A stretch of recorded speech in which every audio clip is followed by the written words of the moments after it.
Hello students, हमने monitoring of progress of reaction के बारे में कुछ पढ़ा था कि और उसके हमने दो मेथड भी कर लिए थे जो मैंने पहले आप लोगों को सिखा रखे हैं वो मेथड। और एक जो पहला मेथड था मेरा वो था प्रेशर रिलेटेड प्रॉब्लम्स। मैंने ये मैं करवा चुका। और जो सेकंड था मेरा volume related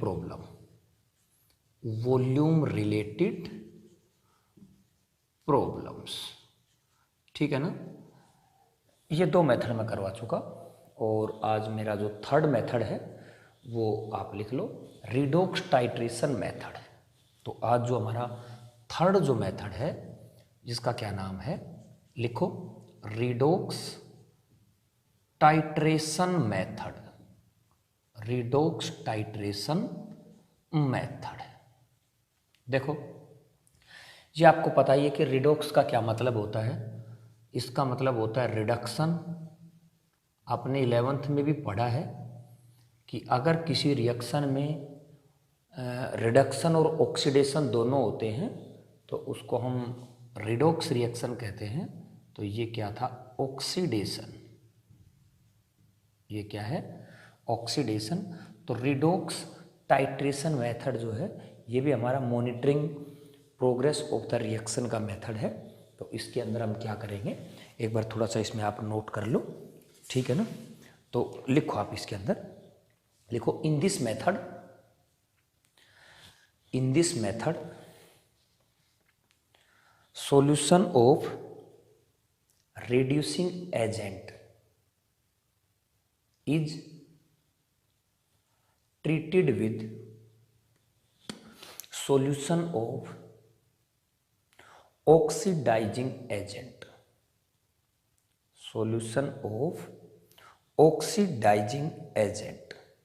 and volume of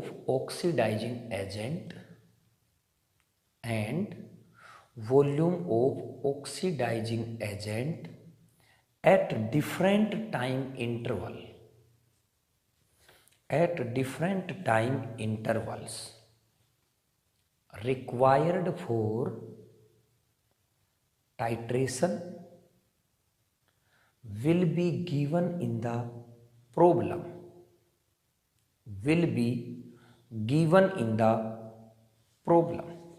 कुछ नहीं बेटा, बड़ा सिंपल सा कॉन्सेप्ट है कि अगर मेरे पास कोई रिड्यूसिंग एजेंट है तो हम उसकी रिएक्शन करवाएंगे किसी भी ऑक्सीडाइजिंग एजेंट से। जैसे मेरे पास ये रिएक्शन है 2H2O2, ये aqueous है।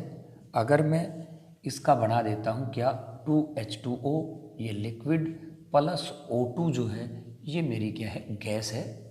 और इस रिएक्शन के अंदर मैं क्या डाल देता हूँ, KMnO4, एक ऑक्सीडाइजिंग एजेंट डाल देता हूँ। तो अलग अलग टाइम के ऊपर, डिफरेंट टाइम के ऊपर हम ऑक्सीडाइजिंग एजेंट डालेंगे उसका वॉल्यूम हम क्या करेंगे, मेजर करते रहेंगे।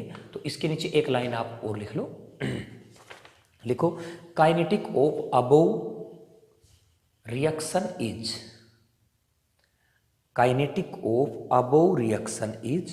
Studied by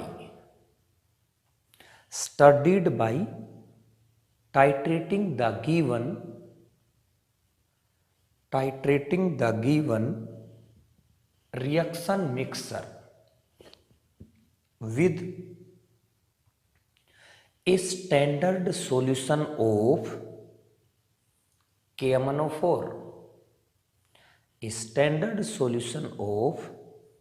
KMnO4 and volume of KMnO4 required for titration at different time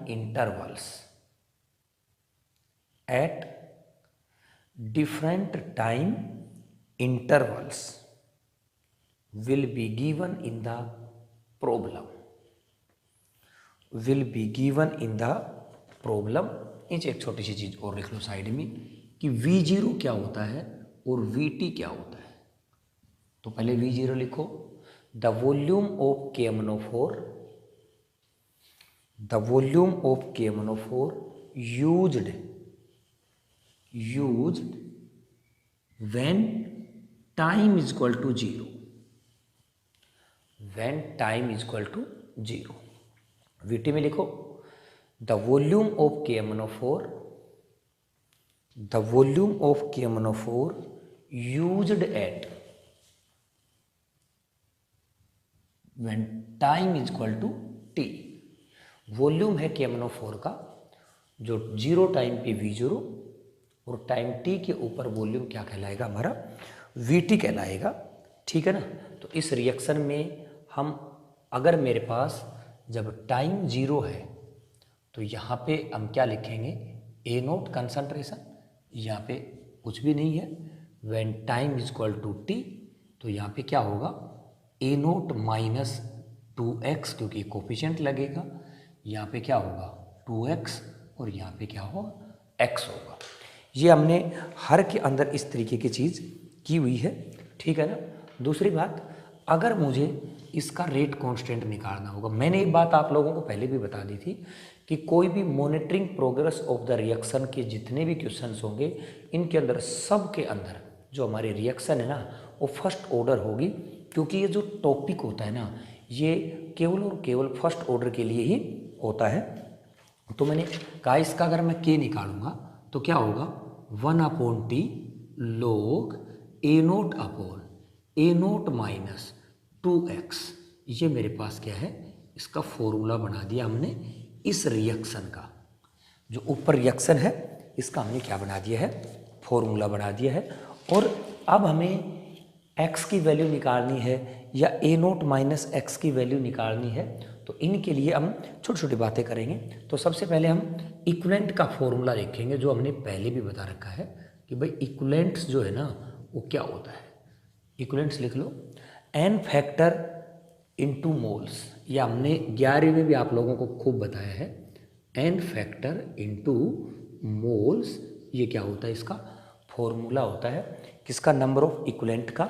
और इस कॉन्सेप्ट के अंदर हम एक सिंपल सी बात क्या करेंगे, इस कॉन्सेप्ट में हम देखो यहाँ पे लिखेंगे इक्विवेलेंट्स ऑफ, या लिखेंगे equivalents of reducing agent is equal to equivalents of oxidising agent. ठीक है ना। दोनों के इक्विवेलेंट हम क्या करेंगे, बराबर करेंगे। ठीक है ना। और दूसरी बात, जो इक्विवेलेंट ऑक्सीडाइजिंग एजेंट जो है, यहाँ पर ये मेरे पास KMnO4 है और रिड्यूसिंग एजेंट मेरे पास क्या है H2O2 है। ये तो मेरे पास क्या है KMnO4 है और रिड्यूसिंग एजेंट मेरे पास क्या है H2O2 है। अब मुझे इन दोनों का क्या कर देना है, बराबर कर देना है इक्विवेलेंट्स। और किस तरीके से, अब हम अलग अलग करते हैं। देखो अब इसमें लिख रहा हूँ मैं when time is equal to 0, when time is equal to 0, तो मुझे टाइम 0 के ऊपर सबसे पहले इसका वो करना है, मुझे रिड्यूसिंग एजेंट बताना है। तो इसका जो रिड्यूसिंग एजेंट है, इसका जो n फैक्टर है ना, क्योंकि इक्विवेलेंट क्या लिखेंगे n फैक्टर इनटू मोल्स, तो इसका जो n फैक्टर क्या मान लेता हूँ मैं n, और इसका जो मोल्स दे रखा है मेरे पास कितना दे रखा है A0, n into A0 is equal to इसका कैपिटल N इंटू वॉल्यूम क्या होता है 0। दूसरी बात सुनो, यहाँ पे तो मैंने फॉर्मूला लगाया कौन सा, n फैक्टर इनटू मोल्स। यहाँ पे भी मैंने इक्विवेलेंट का फॉर्मूला लगाया है। ये कौन सा फॉर्मूला है, normality into volume, normality into volume है। और यहाँ से इसको मैंने इक्वेशन नंबर 1 मान लिया है। ठीक है।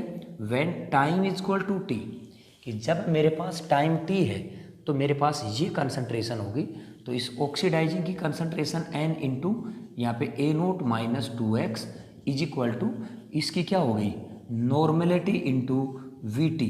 इसका जो वॉल्यूम है ना वो आफ्टर टाइम t हुआ। ठीक है। अगर मैं इसको इक्वेशन नंबर क्या मानता हूँ 2 मान लेता हूँ, और इक्वेशन नंबर 1 को अगर मैं 2 से डिवाइड कर देता हूँ तो n से n कट जाएगा, मेरे पास क्या बचेगा V0 अपॉन VT, इधर तो ये बचा, इधर क्या बचा, n से n कट गया, क्या बचा, A0 upon A0 minus 2x। ये मेरे पास एक इक्वेशन बनी। मेरा कहने का मतलब है अगर मैं इस इक्वेशन को V0 अपॉन VT को इसकी जगह क्या मैं ये लिख सकता हूँ, बिल्कुल। तो मैं यहाँ पे ये लिखने लग रहा हूँ डायरेक्ट, ये फॉर्मूला यहाँ पे लिख रहा हूँ, K is equal to 1 upon T log, और यहाँ पे क्या लिखूँगा बोलो, V0 अपॉन VT। क्या लिखा मैंने, V0 अपॉन VT। और ये मेरा एक इम्पोर्टेंट फॉर्मूला हुआ। और ये फॉर्मूला जो है ना, कहीं पर भी कोई भी रिएक्शन जिसके अंदर कोई भी रिड्यूसिंग एजेंट को हम ऑक्सीडाइज करवा रहे हैं और उसके अंदर मतलब उसका वॉल्यूम मेरे पास इस सवाल के अंदर अगर डाटा दिए हुएंगे तो मुझे क्या मिलेगा, volume at 0 time, volume at t time. जैसे 20 मिनट के बाद वॉल्यूम कितना होगा वो मैं यहाँ पे लिखूँगा, 0 वॉल्यूम मेरा फिक्स होगा, यहाँ पे लिखूँगा। और जो टाइम यहाँ पे मैं 20 मिनट लेऊँगा तो यहाँ पे भी मुझे क्या लेना पड़ेगा, 20 मिनट। इसी तरीके से मैं क्या निकाल सकता हूँ, के निकाल सकता हूँ। अगर सवाल के अंदर डाटा दिए होते ना तो डाटा केवल और केवल V0, VT, VT1, VT2 इस तरीके से लिखे हुए मिलते। और सवाल ये हमारे पास इसकी जगह हमारे पास रखने के लिए कुछ भी नहीं था, इसलिए हमने इस फॉर्मूला को इसमें कन्वर्ट किया है। और ये कोई भी रिड्यूसिंग एजेंट की जब हम रिएक्शन करवाते किसी भी ऑक्सीडाइजिंग एजेंट से तो हम क्या करेंगे, इसी फॉर्मूला को क्या करेंगे, लिखेंगे। तो एक छोटा सा हम क्वेश्चन भी क्या कर लेते हैं, इसके लिए नोट कर लेते हैं। एक और क्वेश्चन नोट कर रहे हैं ना, ये लगा लो, इसका एक्सटेंशन नहीं लगो, ठीक है ना। एक हम छोटा सा क्वेश्चन यहाँ पे करते हैं, ये हमें याद रखना है, V0 अपॉन VT होगा इसकी जगह, ठीक है। और ये हर बार मुझे इसी फॉर्मूला को क्या करना है, यूज करना है। जी लो, अब एक क्वेश्चन है मेरे पास, ठीक है ना। क्वेश्चन लिख दो, 2A प्लस या 2A गिव्स 4B, ये मेरे पास कोई रिएक्शन है। 4B प्लस 3C कर दिया मैंने, है ना। ये मेरे पास कोई इक्वेशन है। नीचे लिखो, reagent react with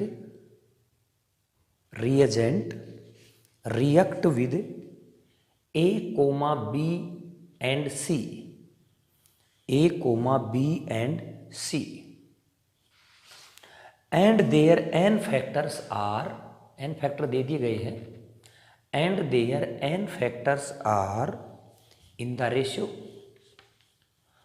2:3:5, n factor दे दिया गया है 2:3:5। If V0 is the volume required at t is equal to 0, required at t is equal to 0, और VT क्या है, दूसरा लिख लो VT, वही लिखो, VT is volume required when t is equal to t, when t is equal to t, ठीक है ना। ये मेरे पास इक्वेशन है। अगर मैं t इज इक्वल टू 0 की बात करता हूँ तो आपको पता है A0 है, यहाँ पे कुछ भी नहीं है। t is equal to t की बात करता हूँ तो यहाँ पे क्या होगा, A0 माइनस 2x, यहाँ पे 4x, और यहाँ पे क्या होगा, x होगा। ये हमें सबको पता है, ठीक है ना। अब मैं क्या करता हूँ, अब यहाँ पे अगर मैं कोई भी रिड्यूसिंग एजेंट ऑक्सीडाइजिंग एजेंट लेता हूँ, या फिर ये अगर ऑक्सीडाइजिंग एजेंट है तो मैं कोई रिड्यूसिंग एजेंट लेता हूँ, तो उनके किस तरीके से रिएक्शन करेंगे हम, हमें कुछ नहीं करना, इनके इक्विवेलेंट्स को क्या कर देंगे, बराबर रख देंगे। तो सबसे पहले देखो, टाइम मेरा 0 था तो क्या मेरे पास रिएक्टेंट है, मेरे पास प्रोडक्ट भी है, केवल और केवल मेरे पास क्या है, रिएक्टेंट है। तो इसका अगर मैं इक्विवेलेंट लिखूंगा तो इसकी कंसंट्रेशन क्या है, A0 इंटू इसका n फैक्टर क्या है मेरे पास 2K, क्योंकि 2 मेरे पास इसका n फैक्टर दे रखा है, और इज इक्वल टू जो मेरे पास ऑक्सीडाइजिंग एजेंट है उसकी नॉर्मेलिटी इंटू वॉल्यूम एट 0। और ये मैंने क्या कर दिया है, मेरे पास इक्वेशन नंबर फर्स्ट बना दी है मैंने, ठीक है। यहाँ से मैं A0 की वैल्यू भी निकाल सकता हूँ, A0 is equal to n into V0 upon 2K। अब देखो मैंने A0 क्यों निकाला है आपको बता देता हूँ, क्योंकि यहाँ पे मैं इसका 1 अपॉन T लोग अगर K निकालूंगा तो ऊपर ए नोट नीचे ए नोट माइनस 2x। अब मुझे x की वैल्यू और निकालनी है ताकि इस फॉर्मूला में मैं क्या कर दूं, पुट कर दूं। अब मेरे पास क्या है कि time is equal to T की बात करता हूं। When time is equal to T, अब जब टाइम टी होगा तो मेरे पास ये भी है, मेरे पास ये भी है, मेरे पास ये भी है, ठीक है ना। सभी के इक्वलेंट्स को जोड़ूंगा और फिर मैं किसके बराबर रखूंगा, K1/4 के n इंटू वी टी के बराबर रखूंगा। तो यहाँ पे क्या लिखेंगे सबसे पहले, इसी पे देखो यहाँ पे इसका वो क्या हो जाएगा मेरे पास, ए नोट की जगह तो क्या लिख दूंगा मैं, ए नोट माइनस 2x इंटू क्या करूँ, इंटू क्या करूँगा 2k, ठीक है, प्लस का निशान। यहाँ पे क्या लिखूँ 4x इंटू कितना था इसका रेशियो 3k, ठीक है, प्लस यहाँ पे क्या है x, इसका रेशियो क्या है 5k is equal to normality into V T. Clear है। अब देखो अगर मैं इसको 2 को इससे मल्टीप्लाई करूंगा तो बोलो क्या आएगा, ए नोट 2k, क्या आएगा बोलो। और यहाँ पे माइनस का कितना हो जाएगा, माइनस का हो जाएगा 2 2 जा 4, 4x k, ये कितना बनेगा 12x k। 12 में से ये 4 गए तो कितने बच गए, 8 बच गए, प्लस यहाँ पे क्या है इसका रेशियो नहीं लिखा मैंने, नहीं 5 है ना, इसके सामने भाई 3 आएगा, सॉरी ये मैंने गलती कर दी। तो यहाँ पे क्या आएगा 3 आएगा, क्योंकि यहाँ पे कोफिशिएंट c नहीं है, यहाँ पे कोफिशिएंट कितना है 3c है, तो आई मेड मिस्टेक, इसको सही कर लेना।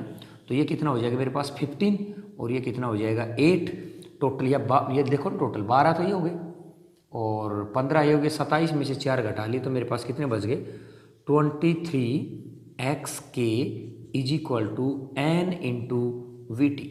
क्या मैं यहाँ पे x की वैल्यू निकाल दूँ, दिस इम्प्लाइज दैट x की अगर मैं वैल्यू निकालूंगा तो इन दोनों में से एक तो मेरे पास यहाँ पे ये रहेगा, x यहाँ रखूँगा, इसको इधर ले जाऊँगा तो मेरे पास डायरेक्ट अगर x की वैल्यू अगर मैं निकालना चाहता हूँ तो मेरे पास ये हो जाएगा n into V T minus V zero upon 23k।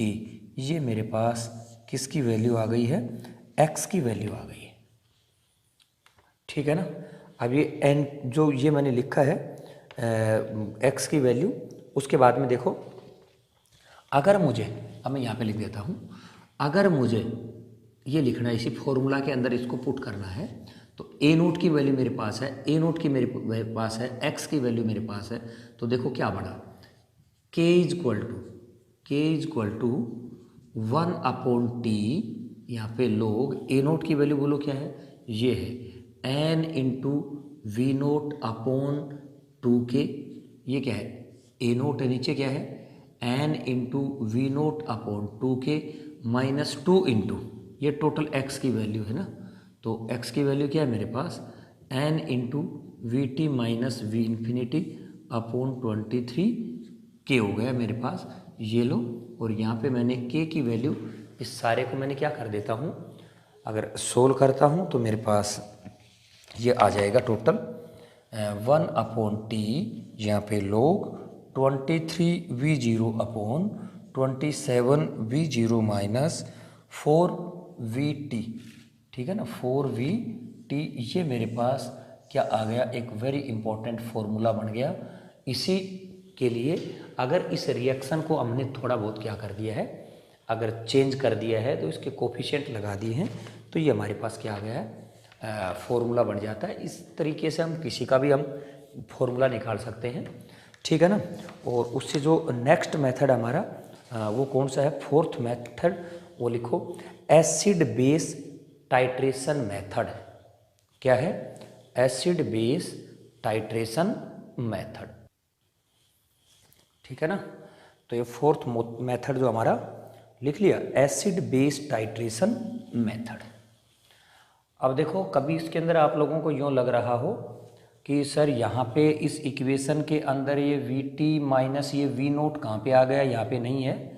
मैं बता देता हूँ, मैंने यहाँ पे ए नोट पे यहाँ पे ये वैल्यू मैंने यहाँ पे पुट कर दी है, ठीक है ना। देखो ना, इसको अगर आप सोल्व करोगे तो आपको क्या लगेगा कि मेरे पास इधर क्या है एन इंटू वी टी, ये इधर हम लेकर के जाएंगे, क्या हो जाएगा minus A note 2k divided by क्या होगा 3k ना 23k। फिर आप ये वी नोट कहाँ से आ गया, ये मैंने ए नोट की जो वैल्यू थी ना यहाँ पे पुट करके डायरेक्ट लिख दिया है, ठीक है ना, एक स्टेप मैंने कम कर दिया है। तो फोर्थ मेथड जो है ना हमारा वो लिख लो एसिड बेस टाइट्रेशन मेथड, ठीक है ना। देखो ये हमारा फोर्थ मेथड है, किसके लिए है ये, वही तुम्हारा मॉनिटरिंग प्रोग्रेस ऑफ रिएक्शन, जिसका कौन सा मेथड है हमारे पास, फोर्थ मेथड है ना। लिखो एसिड बेस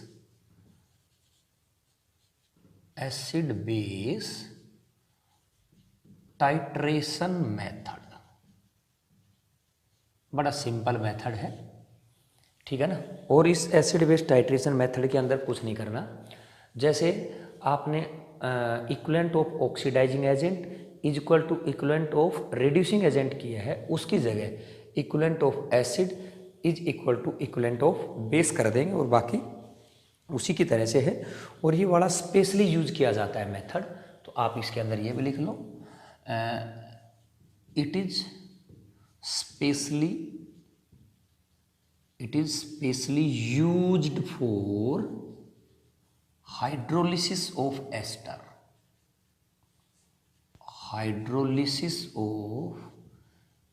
ये जो मेथड है ना, ये स्पेशल हाइड्रोलिसिस ऑफ एस्टर के लिए यूज किया जाता है।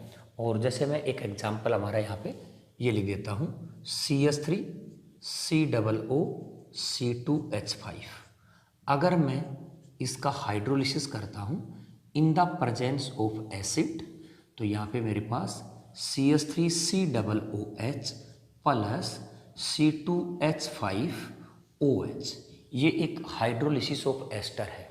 देखो इसके अंदर एक बात बता देता हूँ कि ये मेरे पास जो है ना, ये एसिड निकलता है यहाँ पे, अगर मैं सपोज करो इसके ऊपर बेस डालता हूँ, तो बेस मेरा किसके साथ रिएक्शन करेगा, इस एसिड के साथ, समझ गए। तो इसका मुझे क्या लेना है, वॉल्यूम लेना है। लेकिन अगर मैं यहाँ पे V0 वॉल्यूम लेता हूँ, मतलब जब टाइम मेरे पास 0 है, तो मैं कहूँगा कि भाई इनका वॉल्यूम कहाँ से आएगा। लेकिन आपको बता देता हूँ मैं कि ये जो मेरे पास है ना, ये एक कैटालिस्ट है, और कैटालिस्ट जो होता है ना, ये भी क्या है, एक एसिड है। तो जो मैं बेस डालूंगा वो इस एसिड के साथ क्या करेगा, रिएक्शन करेगा। तो कभी भी दिमाग में बात नहीं आनी चाहिए कि शुरू में V0 के ऊपर ये चीज़ कहाँ से आएगी, V0 क्यों अगर हम यूज़ कर रहे हैं, जब मेरे पास प्रोडक्ट के साथ रिएक्शन करेगा, प्रोडक्ट जब बनेगा ही नहीं तो किस तरीके से रिएक्शन करेगा। तो इस तरह की बातें हमें नहीं सोचनी है।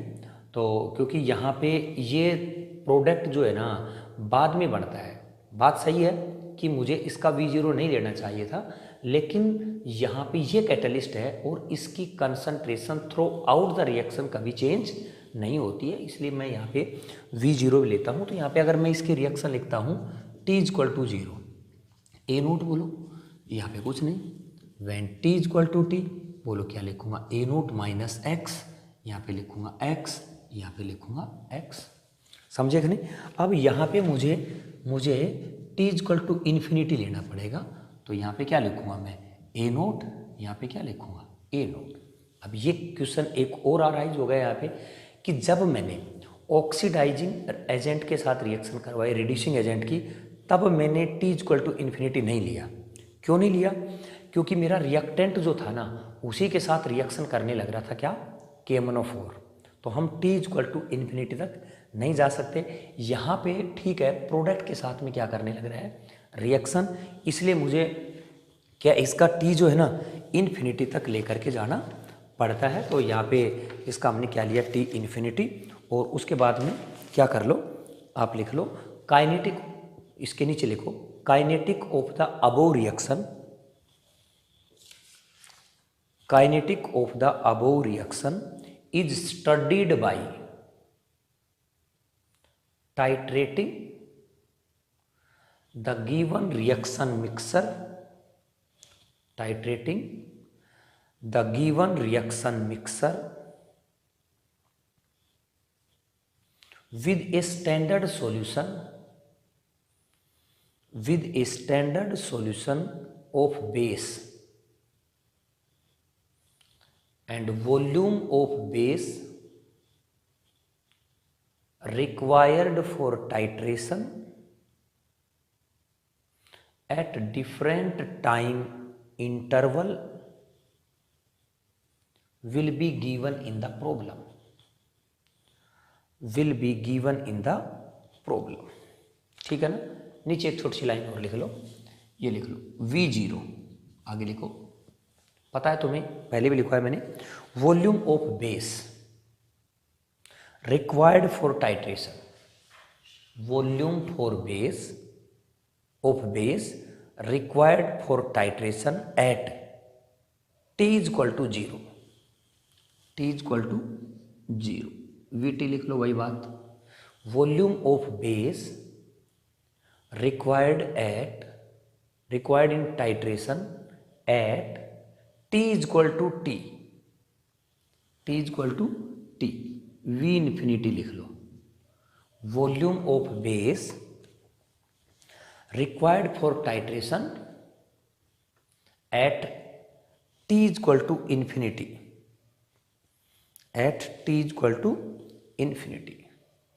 ठीक है ना। V0 हमें पता है, मैंने बता दिया, जो रिएक्टेंट के साथ रिएक्शन करता है, तो लेकिन यहाँ पे एसिड जो है ना वो प्रोडक्ट में आ रहा है, लेकिन यहाँ पे क्या लिखा हुआ है, कैटलिस्ट होता है, इस कैटलिस्ट के साथ ये क्या करता है, रिएक्शन करता है। तो सबसे पहले हम वही चीज़ करेंगे कि when time is equal to T और टाइम इज इक्वल टू 0, इन चीज़ों को आप याद रखना, कॉपी में आपके पास लिखी हुई होनी चाहिए, क्योंकि मैं इसको मिटाऊंगा और हम छोटी छोटी चीज़ें यहाँ पे लिखते। चलो मैं लिखता हूँ, 1 minute. When time is T is equal to 0, when T is equal to 0, equivalent of T अगर 0 रहेगा तो इक्वलेंट मेरे पास किसका है, कैटालिस्ट का है। तो मैं यहाँ पे क्या लिखूंगा, equivalent of catalyst, catalyst is equal to equivalent of base, क्या लिखूंगा, इक्वलेंट ऑफ बेस। ठीक है ना। और ये भी क्या होता है, ये हमारे पास आपको पता भी है, n इंटू वॉल्यूम किसका, ये मैंने नंबर ऑफ इक्वलेंट्स कर दिया है, जिसको हमने क्या कर दिया है, इक्वेशन नंबर फर्स्ट मान ली है। ठीक है। उसके बाद में T is equal to T, अगर T is equal to T पे करूँगा ना, तो यहाँ पे क्या है मेरे पास, कैटालिस्ट भी नहीं, क्या नाम है अपने पास, रिएक्टेंट भी है, कैटालिस्ट भी है, और क्या है, प्रोडक्ट भी है।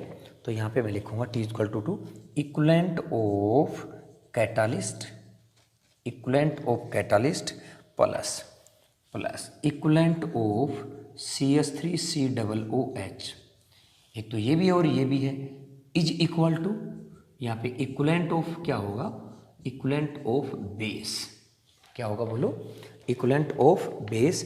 इन सभी को मैं जोड़ देता हूँ। यहाँ पे इक्वलेंट ऑफ कैटलिस्ट क्या होगा बोलो, n इंटू यही जो लिखा है हमने NV0 प्लस इक्वलेंट ऑफ, ये इसका क्या हो जाएगा, n, तो इसका क्या n फैक्टर, और यहाँ पे इसकी वैल्यू कितनी लिखी हुई थी हमारे पास x, तो मैं क्या लिखूँगा n इंटू एक्स। ठीक है ना, n इंटू एक्स। ठीक है। और ये तो मेरे दोनों को जोड़ दिया, is equal to n into VT, equation number क्या कर दिए मैंने, 2 कर दी है। एक इक्वेशन नंबर फर्स्ट है और इक्वेशन नंबर 2 है। तो 2 से देखो यहाँ पे x की वैल्यू आई हुई है, तो मैं क्या कर देता हूँ, यहाँ पे x की वैल्यू निकाल देता हूँ। ठीक है ना। इतनी चीज़ों को आप नोट करना, केवल मैं इक्वेशन नंबर 2 से क्या करूँगा, x निकाल रहा हूँ।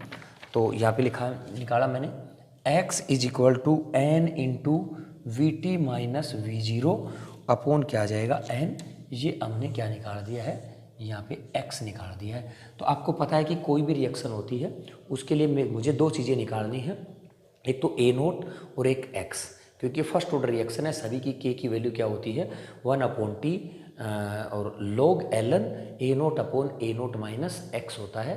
ये सब स्टोकियोमेट्रिक कोफिशिएंट के ऊपर चेंज होते रहते हैं। ठीक है ना। ये मैंने क्या निकाल दिया है, इसका x, और उसके बाद लिखो t is equal to infinity. ठीक है ना। अब इन्फिनिटी पे देखो, यहाँ पे मैंने मिटाया नहीं है, इन्फिनिटी भी क्या है मेरे पास, दोनों की वैल्यू लिखी हुई है। ठीक है ना। एस्टर उसकी क्या नाम है, कार्बोक्सिलिक एसिड की भी और अल्कोहल की भी, दोनों क्या है, A0 है। जबकि मेरे पास कैटालिस्ट तो है ही, T इन्फिनिटी भी क्या है, एक तो मेरे पास इक्वलेंट ऑफ कैटालिस्ट, ये तो है ही। ठीक है ना। प्लस यहाँ पे इक्वलेंट ऑफ एसिटिक एसिड बोलो, ये मेरे पास क्या है, इक्वलेंट ऑफ एसिटिक एसिड है। और बेस जब मैंने डाला तो केवल इसी के साथ रिएक्शन करेगा, अल्कोहल के साथ नहीं। तो यहाँ पे क्या लिखूंगा, इक्वलेंट ऑफ बेस। तो एक कैटलिस्ट का तो हमें पता ही है क्या होगा, n into we zero plus इसका क्या होगा n इंटू, यहाँ पे क्या था इसका, इसकी कंसंट्रेशन इन्फिनिटी पे x नहीं है, इन्फिनिटी पे ए नोट है, इज इक्वल टू इसकी कंसंट्रेशन क्या होगी बोलो, इसकी होगी n इंटू वी इन्फिनिटी, और यहाँ पे मैं ए नोट की वैल्यू निकाल देता हूँ, A naught is equal to n into V infinity minus V zero upon क्या लिख दिया n, ये मैंने किसकी वैल्यू निकाल दी है, a की वैल्यू निकाल दी है। आराम से देख लो कि जब मेरे पास क्या है, अगर टाइम इन्फिनिटी है तो इक्विवेलेंट कैटलिस्ट का भी है और मेरे पास ये भी है, दोनों के दोनों हैं। जब टाइम t था तब भी ये दोनों थे, अब भी है, लेकिन वहाँ पे वॉल्यूम क्या था मेरा, vt था, यहाँ पे वॉल्यूम क्या है मेरा, इन्फिनिटी है। इतना सा फर्क है इसके अंदर।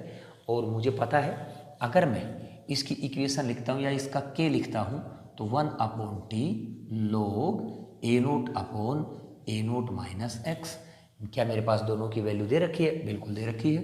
तो k की वैल्यू कैसे निकालूंगा, 1/t, यहाँ पे लोग क्या ए नोट की वैल्यू है मेरे पास, ये रही, क्या है बोलो, ये है n into V infinity minus V zero divided by n, और सारे के बटे में क्या है बोलो, ए नोट, दोबारा यही है, means n we infinity minus V zero upon n minus x, x की वैल्यू क्या है मेरे पास, ये बोलो, ये क्या है, कैपिटल N वी इन्फिनिटी, नहीं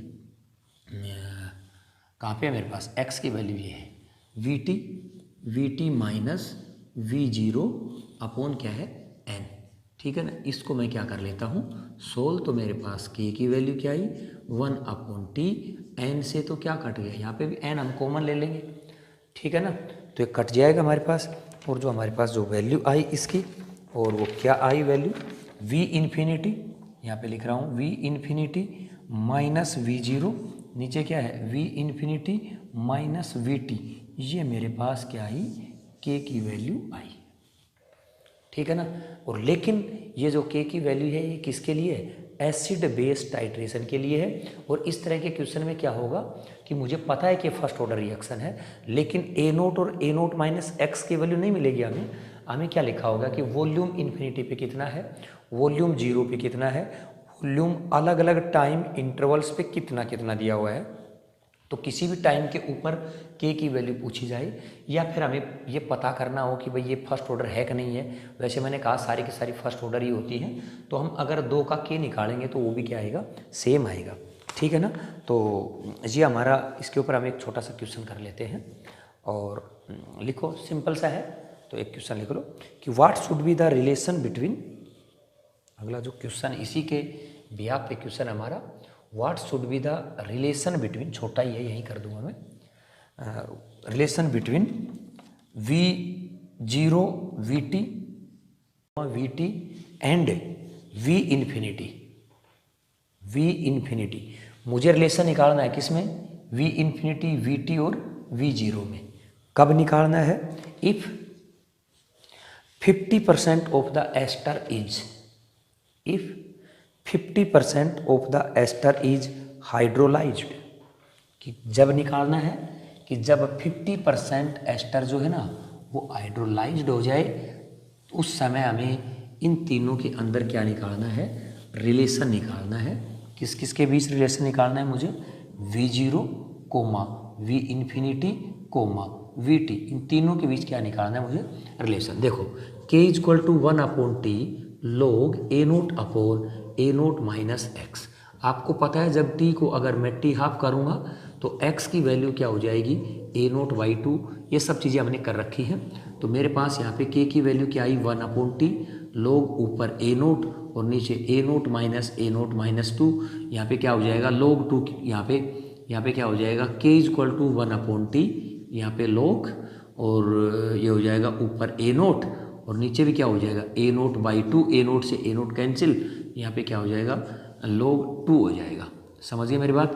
तो मुझे ये पता लगा कि अगर मैं, जो पहले मेरे पास सवाल था उसमें क्या था 1/t, यहाँ पे log और v infinity minus V zero, नीचे क्या था v infinity minus V T.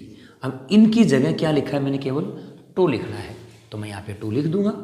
देखो क्या लिखूंगा, v infinity minus V zero upon V infinity minus V T is equal to 2 करूँगा, इसको मैं इधर मल्टीप्लाई करूँगा तो मेरे पास क्या बना, V infinity minus V zero is equal to 2v infinity minus 2vt, ये बस ये है, ठीक है ना। और अगर इसको मैं अगर इधर लेकर के आता हूँ तो माइनस का इन्फिनिटी बचेगा, तो माइनस माइनस कैंसिल कर देता हूँ मैं, तो यहाँ पे लिख देता हूँ vt मेरे पास क्या बचा, vt मेरे पास बचा, ये इधर चला जाएगा है ना, या 2vt बचा मेरे पास, 2vt बचा क्योंकि 2 है ना, 2vt इज इक्वल टू क्या बचा, इसमें से घट जाएगा तो v infinity minus v zero, ये मेरे पास एक क्या हो गया, एक रिलेशन हो गया, ठीक है ना। तो हम किसी के लिए भी निकाल सकते हैं, ये ज़रूरी नहीं है कि 50% आइडियलाइज हुआ तभी हम निकाल सकते। अगर इसी सवाल में क्या दे दिया जाता, ये दे दिया जाता कि भाई 75% कंप्लीट हुआ, तो आपको क्या करना होता कि यहाँ पे x की जगह 3a0/4 लिखते हैं। इस a0 में से 3a0/4 अगर घट जाता तो क्या बचता, a0/4, a0 से a0 कैंसिल हो जाता, 4 ऊपर चला जाता, तो यहाँ पे 2 है ना, इसकी जगह क्या आ जाता, 4। इस तरीके से हम कितने भी परसेंट का हो, अगर इनका रिलेशन अगर हमें निकालना है तो हम तुरंत प्रभाव से निकाल सकते हैं।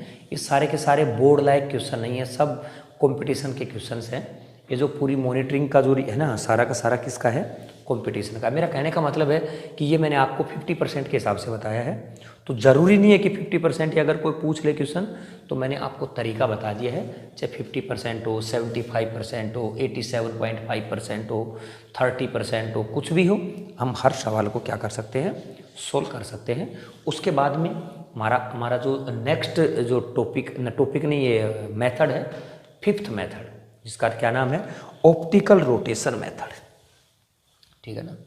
तो इसका हमारा जो 5th जो है वो लिख देते हैं ऑप्टिकल रोटेशन मेथड, ठीक है ना। लिख रहा हूँ मैं, जो हमने 5th लिखा, ये लो क्या है, ऑप्टिकल रोटेशन मेथड, ये हमारा 5th मेथड है। और इसके ऊपर भी छोटे छोटे क्वेश्चंस आते हैं, पूछे जाते हैं। और इसके अंदर मैंने आप लोगों को पहले भी बताया है, इसको इन्वर्जन ऑफ केन शुगर का एक एग्जाम्पल लिया।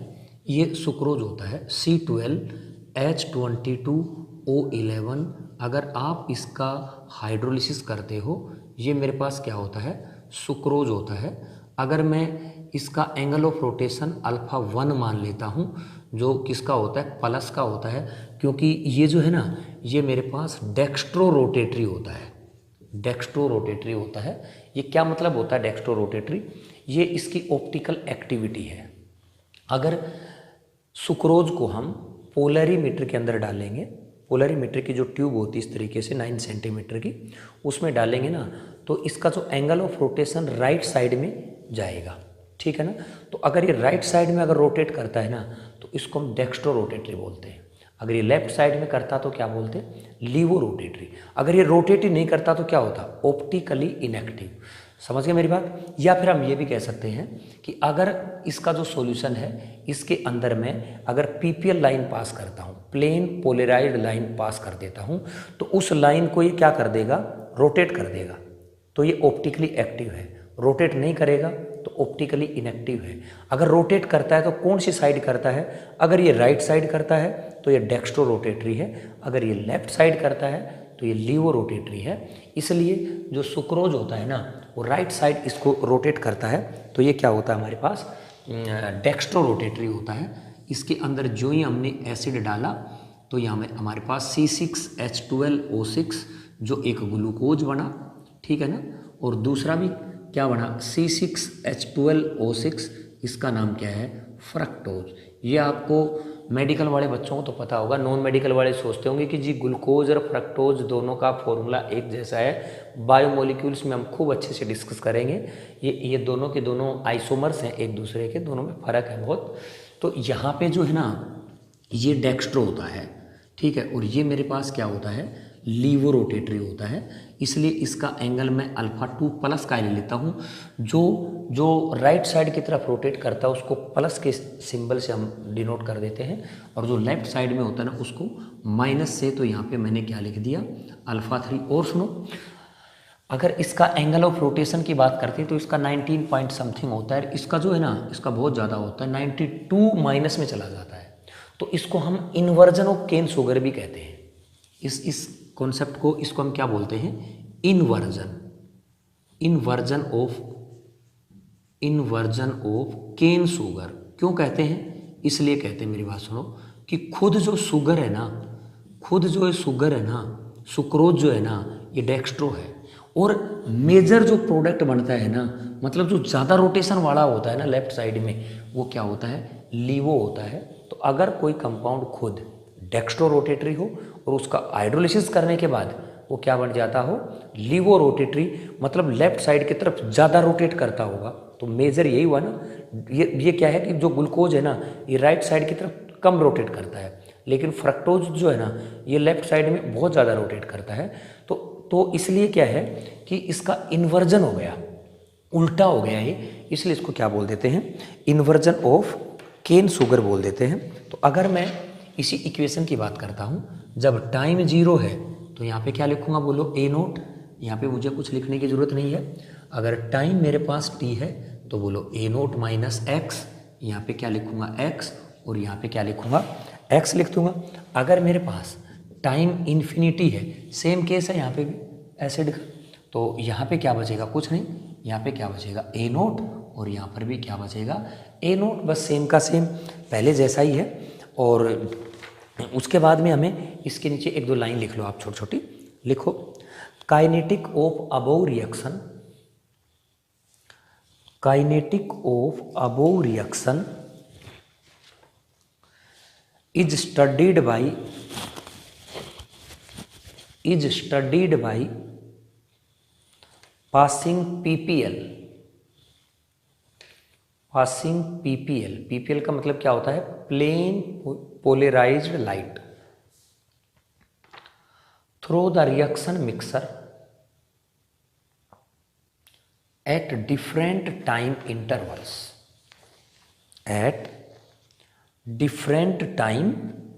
intervals and angle of rotation of PPL at different time intervals will be given in the problem.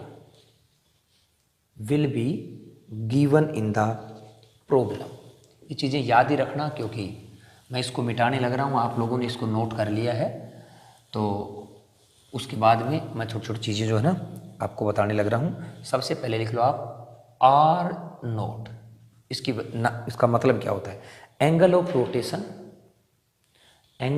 Rotation of PPL at T equal to 0। R T लिखो, सभी पे dash लगाते जाओ और T equal to T करो, R infinity, angle of rotation है ये भी, ये क्या लिखोगे, टी इक्वल टू इन्फिनिटी। और ये भी आपको पता है, अगर मुझे इसका के निकालना होगा तो 1/t log A nought minus x. लेकिन इस तरह के सवाल में कभी भी ए नोट और एक्स की वैल्यू नहीं लिखी हुई होती, हमें उनको इस एंगल ऑफ रोटेशन के अंदर इसको क्या करना है, कन्वर्ट करना है। और कभी भी आपको इस डेरिवेशन पे जाने की ज़रूरत नहीं है, जितने भी मैंने डेरिवेशन इसके करवाए हैं वो आप लोगों को रटने की ज़रूरत नहीं, हमें केवल डायरेक्ट फॉर्मूला अगर याद हो जाता है तो बहुत अच्छी बात है, ठीक है ना। तो यहाँ पे जो थीटा होता है, एंगल थीटा, वो थीटा जो है ना डायरेक्टली प्रोपोर्शनल टू कंसंट्रेशन, और theta is inversely proportional to length होता है, समझ गए। तो जो थीटा है ना इज डायरेक्टली प्रोपोर्शनल C2/L, और थीटा इज इक्वल टू जो प्रोपोर्शनलिटी कांस्टेंट हमने, this is proportionality constant, this is alpha into C/L, L means length, जो अल्फा होता है ना ये क्या होता है हमारा स्पेसिफिक रोटेशन, इसका नाम क्या है, स्पेसिफिक स्पेसिफिक रोटेशन बोल देते हैं इसको, किसको, अल्फा को, ठीक है ना। उसके बाद में आप डायरेक्ट क्या निकाल दो, थीटा की वैल्यू तो आपने निकाल दी, तो इसकी थीटा की वैल्यू, ये हमारे पास थीटा की वैल्यू आई अल्फा सी अपॉन एल, बस और कुछ नहीं। हमें थीटा जो है ना, थीटा का मतलब है ये एंगल ऑफ रोटेशन, इस पे इनकी क्या करनी है, लैम्डा सी अपॉन एल की वैल्यू निकालनी है, ठीक है ना। तो मैं ये सभी की अलग अलग वैल्यू जो है ना ये निकाल देता हूँ।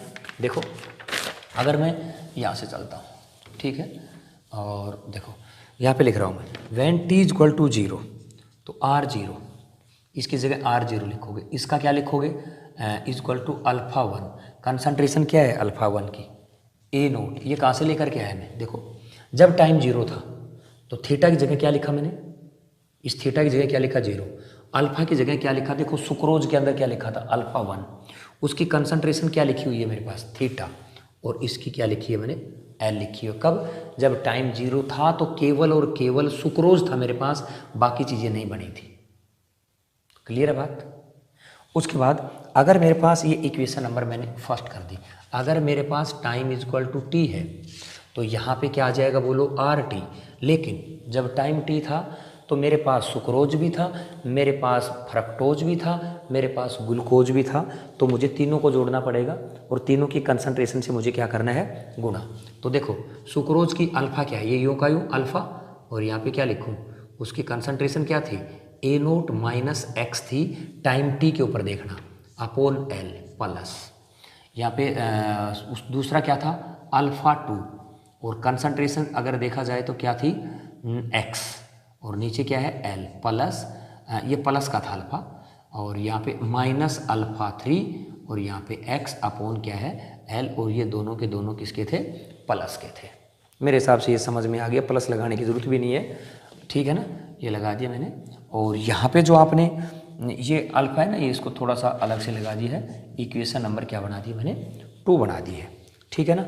और t is equal to infinity, infinity पे देखोगे तो क्या नहीं है, सुक्रोज तो ख़त्म ही हो चुका, तो बाकी मेरे पास 2 बच गए, तो 2 कौन कौन से बच गए, t is equal to infinity, तो यहाँ पे क्या होगा बोलो r infinity is equal to, ये तो था ही नहीं, ये बच गया मेरे पास, एक तो क्या है L2, लेकिन x की जगह क्या बच गया a naught upon L, plus का निशान, ये माइनस यहाँ पे क्या लिखूँ अल्फा 3 इंटू एक्स की जगह क्या लिखूँगा यहाँ पर भी ए नोट, नीचे क्या लिखूँगा एल, ये मेरे पास क्या होगी इक्वेशन नंबर 3। मेरे हिसाब से ये चीज़ें हैं ना जो कोई ज़्यादा मुश्किल नहीं है, कुछ नहीं किया हमने, थीटा की जगह R0 कर दिया, अल्फा की जगह सुक्रोज का अल्फा लिख दिया, कंसंट्रेशन बटे एल, सब चीज़ें हमने इसी तरीके से की है, ठीक है ना। और उसके बाद में क्या है कि जब इक्वेशन नंबर 3 को, यहाँ पे इक्वेशन नंबर 3 को अगर मैं डिवाइडेड कर देता हूँ किससे, इक्वेशन नंबर 1 से, ये मेरे पास 3 है, इसको डिवाइड करता हूँ मैं किससे, 1 से, तो मैं डायरेक्ट ही यहाँ पे जो वैल्यू है ना, इसकी जो वैल्यू है ना वो लिख करके डायरेक्ट मैं क्या कर देता हूँ, फॉर्मूला लिख देता हूँ, उससे मैं ए नोट की वैल्यू निकालूंगा इससे, फिर हम इसी से एक्स की वैल्यू निकालेंगे, अगर मैं 2 को फर्स्ट पहली से डिवाइड करूंगा तो x की वैल्यू आ जाएगी, इससे मेरे पास a नोट की वैल्यू आ जाएगी, दोनों को मैं यहाँ पे पुट कर दूंगा, पुट करते मेरी क्या बन जाएगी इक्वेशन बन जाएगी। तो मैं डायरेक्ट जो है ना यहाँ पे डायरेक्ट इसका फॉर्मूला लिख रहा हूँ, k इक्वल टू 1/t, यहाँ पे हो गया हमारे पास log r0 minus R infinity, r0 minus R infinity, और नीचे क्या लिखता हूँ rt माइनस आर इन्फिनिटी, ये मेरे पास क्या हो गया है, इसका एक इम्पॉर्टेंट फॉर्मूला बन गया है। इसके अंदर भी मुझे केवल आर टी की वैल्यू, आर इन्फिनिटी की वैल्यू, ये चीज़ें हमें मिलेगी, ठीक है ना। अगर मुझे कोई रिएक्शन दे देता है, देखो ये चीज़ आप नोट कर लो, और 1-2 बातें हैं ना मेरी बड़े ध्यान से सुनो, मैं इसी के अंदर ही हूँ, तो अगर मैं इसको बहुत कॉम्प्लिकेटेड बना सकता हूँ कई तरीके से, लेकिन 2-4 जो मैं बातें बताने लग रहा हूँ ना उनको आप बड़े ध्यान से सुन लो, तो वैसे ही आप लोगों को चीज़ें समझ में आ जाएंगी। तो अगर मुझे कोई रिएक्शन दे दे, सुनना, कोई भी रिएक्शन दे दे, A gives B plus C reaction दे दी, ठीक है, जिसमें लिख दिया गया कि A is optically inactive, A है ना वो ऑप्टिकली इनएक्टिव है, इसका मतलब क्या हुआ कि R0 को मैं क्या कर दूंगा, हटा दूंगा।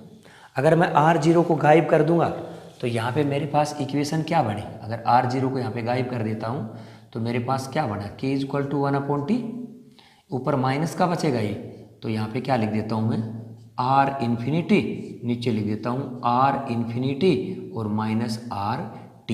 ये वाला मेरा फॉर्मूला कब हुआ, जब मेरा A क्या था, ऑप्टिकली इनएक्टिव था।